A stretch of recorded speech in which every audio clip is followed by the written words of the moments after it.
Dear students, we are going through the chapter verbs.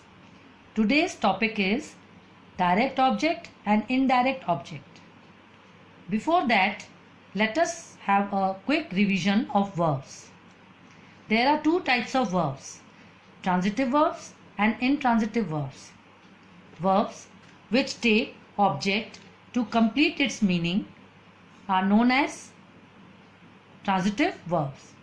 Verbs which do not need any object are called intransitive verbs. They are followed by adverb or preposition. Now, it is very important to know how to identify direct object and indirect object in a sentence, because without this you will not be able to understand active passive voice. Direct object is the name of something. It is always non-living. Indirect object denotes the person whom something is given or for whom something is done. You can get direct object by asking question what, and you can get indirect object by asking question whom, to whom or for whom. So let me give you some examples. The policeman blew his whistle. First of all, underline the verb blew and then ask question what. The policeman blew what? The answer is his whistle. It is direct object and it is always non-living. By asking question what, you will get direct object. And by asking question to whom or for whom, you will get indirect object. Here, his father gave him a watch. Underline the verb gave and then ask question, his father gave what? Answer is a watch. A watch is direct object. And then his father gave to whom? To him.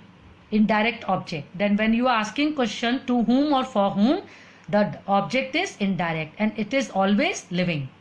So in some sentences there is only one subject, there is one object, that is direct object, and sometimes there is only one object, that is indirect object. And in some sentence both the objects are there, one is direct object and one is indirect object. Now the train stopped suddenly. Underlines the verb stop and ask question, the train stopped what? No answer.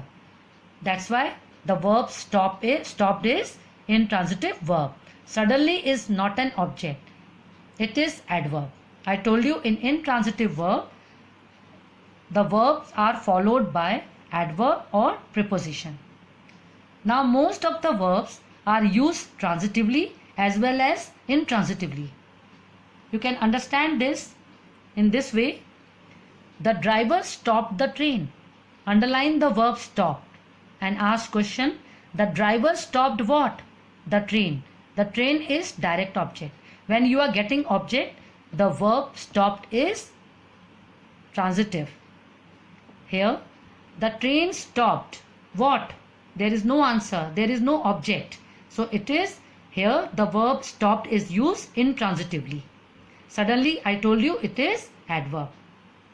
Now again you can see here the horse kicked what? No answer. Then ask question to whom? The man. The man is indirect object. When you are asking question to whom or for whom, the object is indirect object. It is always living. Then here the horse never kicks. Ask question what? No answer. So here the verb kicks is used intransitively. So the verb kicked can be used transitively and the verb kicked can be used intransitively. That is all for today. Thank you.